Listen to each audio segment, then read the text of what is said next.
북이스라엘이 오므리와 아합 왕을 거치면서 인간적인 시각에서 보면은 정치적으로나 경제적으로나 또 외교적으로나 또 군사적으로나 상당히 성공하고 번영한 그런 상태였어요.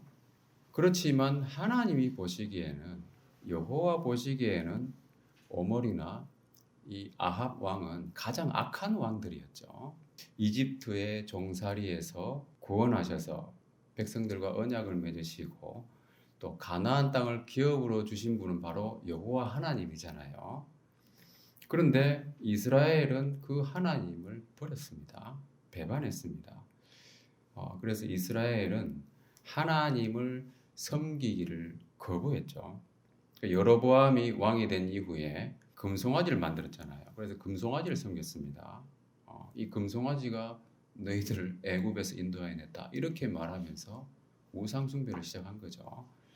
또 여러 이방신을 섬기다가 아합 왕 때에 이르러서는 이방 여인이었던 왕후 이세벨의 주도하에 본격적으로 그때부터는 바알신을 섬겼습니다. 수도 사마리아에다가 바알 신전을 건축했고요. 또 제단을 쌓고 또 아세라상을 만들어 가지고 우상 숭배에 열을 올렸죠. 하나님께 완전히 등을 돌린 상태잖아요. 그리고 하나님의 계명 완전히 무시됐습니다. 언약을 배반하고 그 하나님이 구원하신 하나님의 백성이 아닌 그런 이방인들처럼 살았다는 거죠. 그렇지만 반면에 하나님은 언약을 파기하지 않으셨잖아요. 하나님은 아주 신실하신 분이잖아요. 하나님은 말씀을 그대로 지키시는 분입니다. 그래서 이 부분이 아주 중요한 것인데요. 이게 무슨 말이냐 하면은, 자, 하나님의 백성은 하나님과 맺은 언약을 배반했지만 하나님은 하신 말씀 그대로 이루시는 분이라는 겁니다. 예를 들어서 이스라엘은 무너진 여리고성을 재건했습니다. 이 여리고성이라고 하는 것은 가나안 정복 당시에 기적적으로 능력을 베푸셔서 여리고성을 무너뜨리셨잖아요. 그 하나님이 하신 일을 가장 상징적으로 보여주는 그런 현장이었어요. 그래서 여호수아를 통해서 하나님께서는 여리고성을 재건하는 자는 저주를 받을 것이라고 하는 것을 분명하게 말씀을 하셨어요. 왜냐하면 여리고성을 재건한다는 말은 그 하나님의 역사를 인정하지 않는다는 거잖아요. 하나님을 배반하고 이스라엘이 하나님의 언약 백성이라고 하는 것 자체를 거부하는 거죠. 그 하나님의 능력과 또 인도하심을 인정하지 않고 하나님을 섬기기를 거부했다고 하는 것을 또 상징적으로 드러내는 행위이기 때문에 하나님께서는 여리고성을 재건하지 않도록 이렇게 분명한 경고의 말씀을 못 박아 놓으신 거죠. 그런데 이 시대는 어떤 시대였습니까? 하나님의 말씀을 무시하는 시대잖아요. 그죠? 그리고 이 바알신을 섬기는 시대잖아요. 그러니까 그 시대에 뭐라고 했다고 했습니까? 베델 사람 히엘이 여리고를 건축했습니다. 우리는 하나님 배반했으니까 우리하고 상관없는 말씀일 거야. 그럴듯하게 들리지 않습니까? 그런데 어떻게 됐습니까? 하나님은 신실하신 분이라는 거예요. 그 하신 말씀 그대로 이루신다는 겁니다. 그러니까 어떻게 됐습니까? 기초를 쌓을 때 맏아들을 잃었고요. 성문을 세울 때 막내 아들을 잃었다는 거죠. 하나님은 말씀을 버리지 않으셨어요. 사람들은 하나님의 말씀을 버렸지만 하나님은 자기 말씀을 신실하게 지키신다는 거예요. 하나님의 말씀이 살아있다고 하는 것을 그대로 보여주시면서 동시에 하나님은 참으로 그 말씀에 신실하신 분이라고 하는 것을 증명한 사건이죠. 하나님의 신실하심이라고 하는 것은 바로 이런 의미예요. 우리에게 항상 눈에 보이는 좋은 것만 주시는 그런 분이 아니라 말씀을 신실하게 지키시는 분이라는 거죠. 자, 여러분 어떻습니까? 하나님의 신실하심은 참 아름다운 성품이잖아요. 그죠? 그런데 그 성품이 과연 우리에게 복입니까? 재앙입니까? 하나님의 백성으로서 하나님 말씀 안에 거하면 복이죠. 그죠? 그렇지 않으면 재앙이 될 수 있다는 거예요. 왜냐하면 하나님은 결코 업신여김을 받지 않으시는 분이기 때문이죠.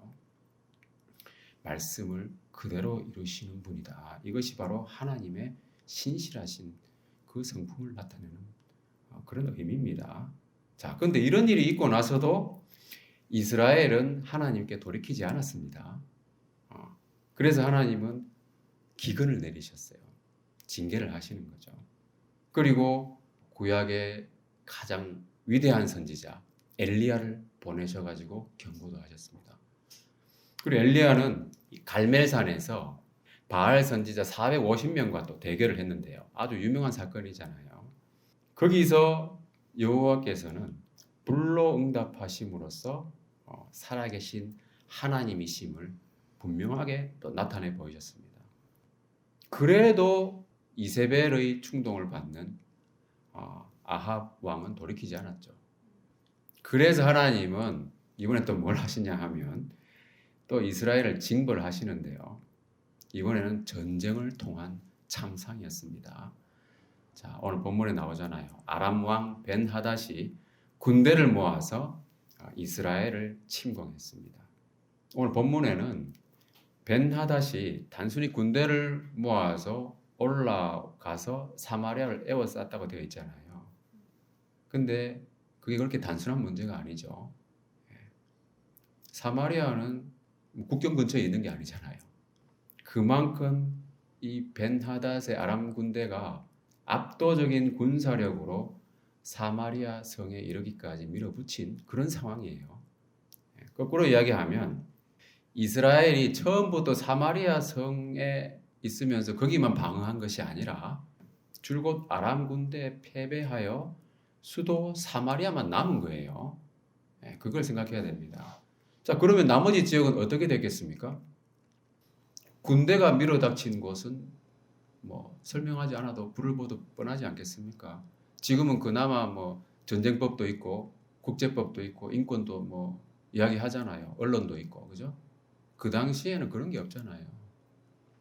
한마디로 각처에서 약탈을 자행하고요. 황폐해지는 것이 분명한 거죠. 그래서 당시에 이스라엘에서 싸울 만한 사람은 15절 말씀해 보시면은 7,000명 정도밖에 남지 않았던 거예요. 애굽에서 이스라엘이 나올 때 60만 대군이었잖아요. 그죠? 그 이후에 인구는 더 늘어났습니다. 다윗 왕 때만 해도 그 100만이 넘었죠, 아마. 정확히 기억은 안 나는데. 그 유다 지파하고 베냐민 지파만 뺀다 하더라도 몇십만은 돼야 될 텐데 싸울 수 있는 사람 7,000명밖에 안 남은 거예요. 더 이상 아람 군대의 공격을 지탱할 수 없는 상황이 된 겁니다. 하나님의 징벌이잖아요. 그죠? 그만큼 많은 사람이 죽고 토지도 완전 황폐화되고 그렇게 파죽지세로 진격해서 사마리아를 고립시킨 아람 군대 그 기세는 이 아람 왕의 메시지를 보면 충분히 짐작이 갑니다. 자, 여기 보시면은 이미 거의 모든 지역을 점령했잖아요. 이제 사마리아 성만 남았기 때문에 이스라엘 왕도 더 이상 저항하기 어려울 것이다.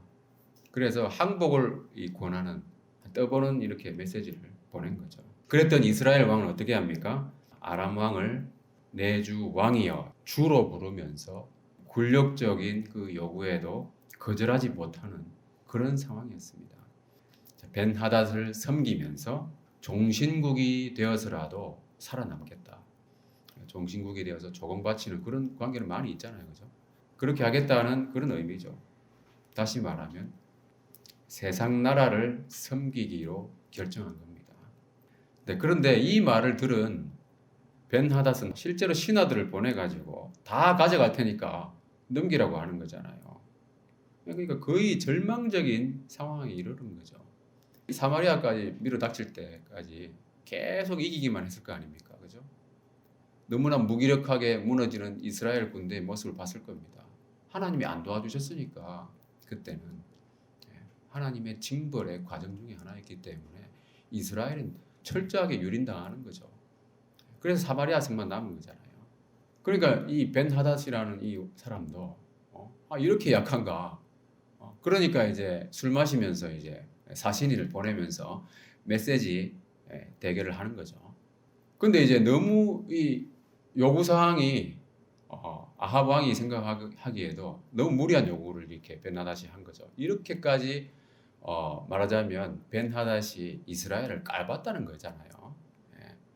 그러니까 이 이스라엘 왕은 사람들을 불렀어요. 이 장로들하고 백성들하고 의논한 후에 더 이상 이 굴복하지 말자. 이 굴욕적인 요구에 더 이상 따르지 말고 우리가 죽더라도 싸우자. 그래서 싸우기로 결정을 했습니다. 자, 이렇게 죽으나 저렇게 죽으나 죽는 것은 매 한 가지라고 생각하고 결사항전을 각오를 한 겁니다. 자, 죽음을 무릅쓰고 싸워야 되는 그런 상황이 된 거죠. 그러니까 뭐냐면 세상 나라를 섬긴다고 하는 것은 이런 거예요. 모든 것을 다 갖다 바치든가 아니면은 죽기 아니면 까무러치기로 싸워야 하는 치열한 상황인 거죠. 이와 같이 하나님의 백성이 하나님을 섬기지 않으면 세상 나라를 섬기게 되는데요. 그렇지 않으면 죽을 각오를 하고 싸워야 하는 그런 치열한 인생을 살게 된다고 하는 겁니다. 자, 역대하 12장 8절에 보면은 이 말씀은 하나님을 버린 르호보암 왕에게 하신 말씀인데 어느 정도 하나님께서 징벌을 하시다가 좀 봐주시는 상황에서 이런 말씀을 하시는 거예요. 그러나 좀 봐줄 테지만 그러나 그들이 시삭의 종이 되어 애굽 왕 시삭입니다. 나를 섬기는 것과 세상 나라를 섬기는 것이 어떠한지 알리라. 시삭의 종이 되어 세상 나라를 섬기면은 얼마나 힘들겠습니까? 그래서 하나님께서 나를 섬기는 것과 세상 나라를 섬기는 것 한번 비교해 봐라. 이렇게 말씀하시는 거예요. 그 차이가 분명히 있다고 하는 것을 암시하는 말씀이잖아요. 자, 여러분 어떻게 생각하십니까? 하나님을 섬기는 것이 쉬울까요? 세상 나라를 섬기는 것이 쉬울까요? 이 세상 나라를 섬긴다고 하는 것은 쉬운 게 아닙니다. 왜냐하면 세상 나라의 요구사항은 끝이 없는 거예요. 결코 채워지지 않는 거잖아요. 그 세상 나라가 어떤 특정한 대상이 될 수도 있겠지만 자기 자신이 될 수도 있는 거예요. 그렇다면 이 세상 나라가 뭐겠습니까? 욕심 많은 사람들로 이루어진 집단 또는 어떤 특정한 대상, 자기 자신 뭐 그런 거 아니겠습니까? 욕심이 많은 거예요. 그죠?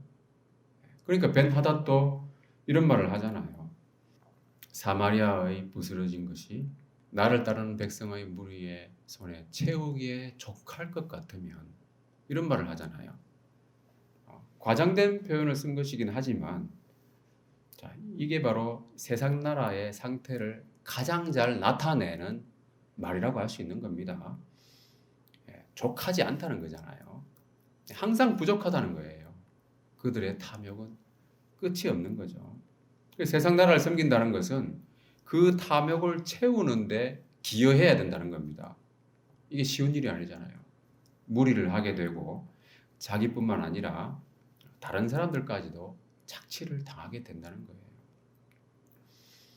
그래서 세상 나라를 섬긴다고 하는 것은 참 피곤한 일인 겁니다. 반면에 하나님을 섬긴다는 것은 어떤 의미입니까? 하나님은 아무것도 부족한 것이 없는 분이잖아요. 자, 시편 50편 7절부터 15절까지인데 한 절씩 교독하겠습니다. 내 백성아 들을지어다 내가 말하리라 이스라엘아 내가 네게 증언하리라 나는 하나님 곧 네 하나님이로다. 나는 네 재물 때문에 너를 책망하지는 아니하리니 네 번제가 항상 내 앞에 있음이로다. 내가 내 집에서 수소나 내 우리에서 숫염소를 가져가지 아니하리니 이는 산림의 짐승들과 울산의 가축이 다 내 것이며 산의 모든 새들도 다 내가 아는 것이며 들의 짐승도 내 것이미로다. 내가 가령 줄여도 내게 이르지 아니할 것은 세계와 거기에 충만한 것이 내 것이니로다. 내가 수소의 고기를 먹으며 염소의 피를 마시겠느냐. 감사로 하나님께 제사를 드리며 지존하시니에게 네 세원을 갚으며 환난 날에 나를 부르라 내가 너를 건지리니 네가 나를 영화롭게 하리로다. 자, 여러분 이 말씀을 보시면 어떻습니까? 모든 것이 하나님의 것이기 때문에 하나님은 아무것도 부족한 것이 없는 분이에요. 그런데 이 말씀을 잘 보면 자, 내 것이라고 하는 표현이 여러 번 나오잖아요. 자, 여러분 언젠가 들어본 것 같지 않습니까? 이 표현. 바로 오늘 본문에 있는 벤 하닷이 한 말입니다. 네 은금은 내 것이고 다 내 것이다. 그죠? 아합에게 속한 것들은 다 내 것이다. 이렇게 말하고 있잖아요. 근데 하나님이 조금 전에 하신 그 내 것이라고 하는 말과 또 벤 하닷이 하는 한 말과 어떤 차이가 있을까요? 벤 하닷은 실제로는 자기 것이 아닌데도 자기 것으로 주장하면서 요구하는 거잖아요. 근데 하나님은 실제 하나님의 것인데도 그것을 요구하지 않는다는 겁니다. 그 차이가 있는 거잖아요. 그러니까 벤 하닷과 같은 세상 왕은 항상 뭔가 부족한 거예요. 채워지지 않는 그 탐욕만 가득한 거예요.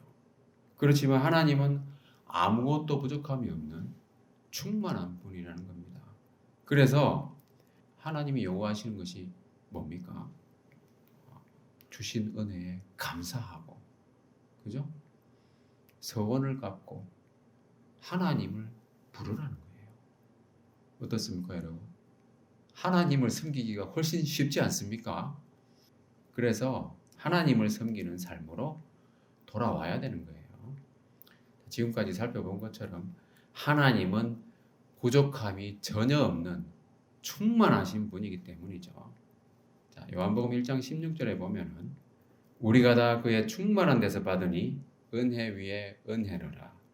그래서 하나님을 섬긴다고 하는 것은 우리가 무엇을 드린다고 하는 그런 의미보다는 오히려 우리가 받는 거예요. 충만하신 하나님은 아무것도 요구하지 않으시는 거예요. 오히려 우리가 받아 누리기를 원하신다는 겁니다. 여러분 혹시 하나님께 뭔가를 드려야 한다는 그런 부담감이 있지 않습니까? 그런 의무감이라고 하는 것은 복음하고는 좀 거리가 있습니다. 복음의 은혜는 그런 것과는 다른 겁니다. 여러분 의무감이 크다면 상당히 그것은 종교적이거나 형식적일 수 있습니다. 복음의 은혜 안에 거하지 못하고 있다고 하는 방증이에요. 자, 미가서 6장 6절부터 8절을 보시면은 내가 무엇을 가지고 여호와 앞에 나아가며 높으신 하나님께 경배할까? 내가 번제물로 1년 된 송아지를 가지고 그 앞에 나아갈까? 여호와께서 천천의 숫양이나 만만의 강물 같은 기름을 기뻐하실까? 내 허물을 위하여 내 맏아들을 내 영혼의 죄로 말미암아 내 몸의 열매를 드릴까? 다 같이 8절 읽어보겠습니다. 시작. 바라봐 주께서 선할 것이 무엇임을 내게 보이셨나니 여호와께서 내게 구하시는 것은 오직 정의를 행하며 인자를 사랑하며 겸손하게 네 하나님과 함께 행하는 것이 아니냐. 하나님이 요구하시는 것은 정의롭게 살고 선한 것을 사랑하고 하나님과 동행하는 거라는 거예요. 그뿐입니다. 너무 의외지 않습니까, 여러분? 하나님이 뭐 많은 걸 요구할 것 같지 않습니까? 그렇지 않다는 거예요. 그럼 우리가 어떻게 하나님의 계명을 따라 사랑하고 동행하는 삶을 살 수 있을까? 자, 에베소서 3장 말씀에 보면은 능히 모든 성도와 함께 지식에 넘치는 그리스도의 사랑을 알고 그 너비와 길이와 높이와 깊이가 어떠함을 깨달아 하나님의 모든 충만하신 것으로 너희에게 충만하게 하시기를 구하노라.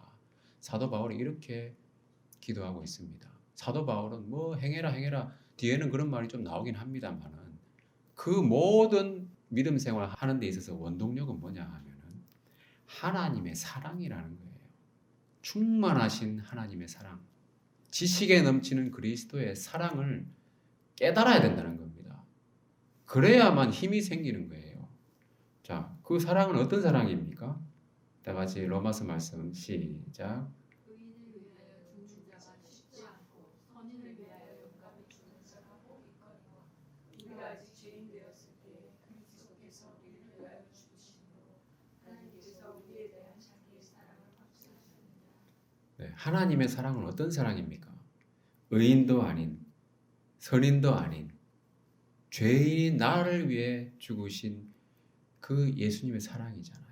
그 사랑을 깨달아야 우리가 사랑할 수 있는 거예요. 그렇지 않고서 행해지는 선행, 그 인위적인 겁니다. 인위적인 친절에 불과하거나 종교 행위가 되는 거예요. 충만하신 사랑, 지식에 넘치는 사랑을 알아야 된다. 이와 같이 세상 나라를 섬기는 것은 정리하자면 본질적으로는 착취를 당하는 겁니다. 그렇지만 하나님을 섬기는 것의 본질은 은혜를 충만히 받아 누리는 것이고요. 그러면 자연히 그 은혜가 흘러 넘치게 되어 있습니다. 샘물이 솟아나듯이 은혜의 강물이 흘러 넘치는 신앙생활이 되어야 되는 거죠. 그렇지 않으면 우리 주변이 메마르고 삭막한 세상이 되고 마는 겁니다. 자, 오늘 본문에서 또 한 가지 살펴볼 것은 벤하닷의 어리석음인데요. 지금까지는 벤하닷이 별 어려움이 없이 다죽지세로 밀어붙였잖아요. 그래서인지 아주 기고만장했습니다. 당장이라도 사마리아 성을 쳐서 취할 수 있을 것처럼 북이스라엘을 심하게 깔보았죠. 그런데 중요한 건 뭡니까? 이 전쟁이 하나님께 속한 거잖아요.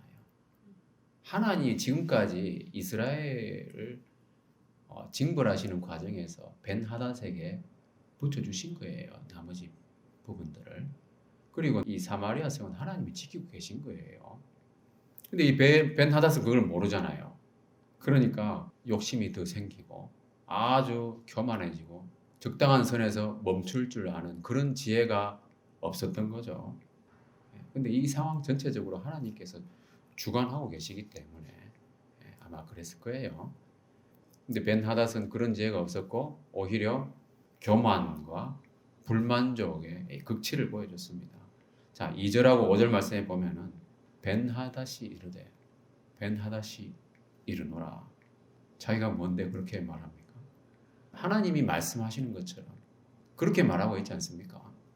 아주 거만한 모습이죠. 그리고 조금 전에 봤지만은 하나님도 아닌 것이 모두 자기 건 것처럼 주장하는 그 모습이잖아요. 이 정도까지는 아합이 수용했습니다. 그죠? 그럼 그쯤 했으면 됐을 텐데 오히려 이 벤하닷은 6절에 나온 것처럼 더 밀어붙였어요. 도무지 수용할 수 없는 그런 요구사항까지 밀어붙인 거예요. 그러니까 여러분 쥐도 궁지에 몰리면 고양이를 문다는 말이 있잖아요. 그죠? 딱 그 상태가 된 겁니다. 그래서 이스라엘 왕이 뭐라고 대답했습니까? 갑옷 입는 자가 갑옷 벗는 자같이 자랑하지 못할 것이라. 아주 조소가 섞인 훈수를 두는 거잖아요. 그러니까 이 고양이가 오히려 쥐한테 그런 조롱을 받은 거랑 마찬가지잖아요. 그러니까 벤하닷으로서는 심한 모욕감을 느낀 거죠. 그리고 벤하닷은 어떻게 했습니까? 전쟁터에 와가지고 맨날 술잔치를 벌였죠. 그렇게 교만했던 거예요. 술 먹다가 그 조롱하는 말을 들었습니다. 그러니까 뭐 잔을 딱 내려치고 말했는지 든 상태에서 말했는지 모르겠는데 바로 전투 준비를 딱 지시한 거죠. 그러니까 심리전에서 좀 밀린 거잖아요. 그리고 나서도 이 정신을 차리고 싸울 준비를 자기도 한 것이 아니라 접전이 벌어질 때까지 계속 마시고 취했습니다. 얼마나 교만하고 거만했으면 이렇게 됐겠습니까? 그래서 이 전투가 어떻게 됐겠습니까? 오늘 본문 이후에 보시면은 이스라엘이 역전을 하는 드라마가 기록되어 있습니다. 하나님이 이 절망적인 상황의 이스라엘을 보시고 극적으로 구원하심으로써 결국 무엇을 하셨냐 하면 벤하닷의 교만을 심판하신 그런 사건이었죠. 그래서 잠언 16장 18절에 보면 교만은 패망의 선봉이요 거만한 마음은 넘어짐의 앞잡이라고 말씀하고 있습니다. 말씀을 마무리하겠습니다. 여러분 피로스의 승리라는 이야기 들어보셨습니까? 이겨도 결코 득이 되지 않는 승리를 말하는 것인데요. 차라리 싸우지 않으니만 못한 것이죠. 자, 여러분 이스라엘은 오늘 본문 말씀 이후에 하나님의 도우심을 힘입어서 극적으로 승리를 얻었잖아요. 아람과의 전쟁에서 이겼습니다. 그러나 싸우고 난 이후에 더 비참해지잖아요. 그죠? 얻은 게 없습니다. 손실이 더 컸어요. 이 사마리아 성까지 밀릴 때까지는 고전을 면치 못했습니다. 피폐해진 거잖아요.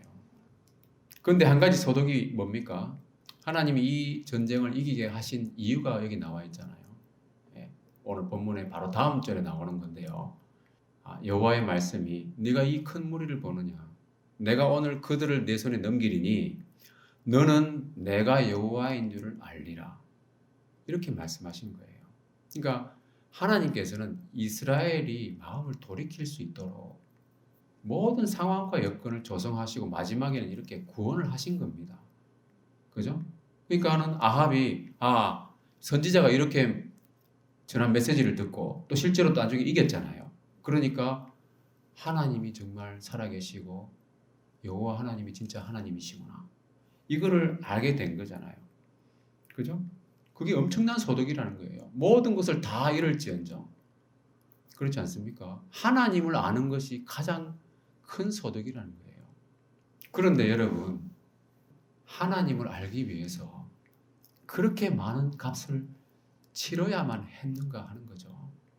하나님이 모세를 통해서 주신 율법이 있고 또 역사가 있지 않습니까? 또 말씀을 통해서 나타내시는 그 놀라운 하나님의 신실하심, 그리고 선지자 엘리야를 보내주시고, 그런데도 불구하고 깨닫지 못하고 계속 하나님을 반역하고 우상을 숭배하고 불의를 행하고 그렇게 하니까 그런 고난을 겪는 거 아니겠습니까? 그런데도 아합은 끝내 돌이키지 않았습니다. 혹시 이런 모습이 우리에게 있지 않는가? 한번 돌아봐야 되겠죠. 자, 잠언 29장 1절 말씀 다 같이 시작. 자주 책망을 하면서도 모든 고든 사람은 갑자기 책망을 당하고 피하지 못하리라. 결국 아합은 나중에 그 가정이 완전히 멸절을 당하잖아요.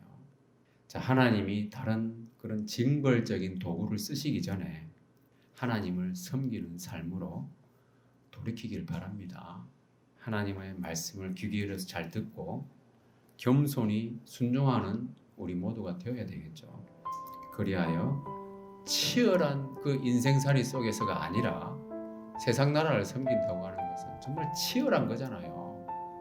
평안 가운데 충만한 은혜를 받아 누리면서 하나님을 섬기는 그런 삶을 사시기를 주님의 이름으로 축원합니다.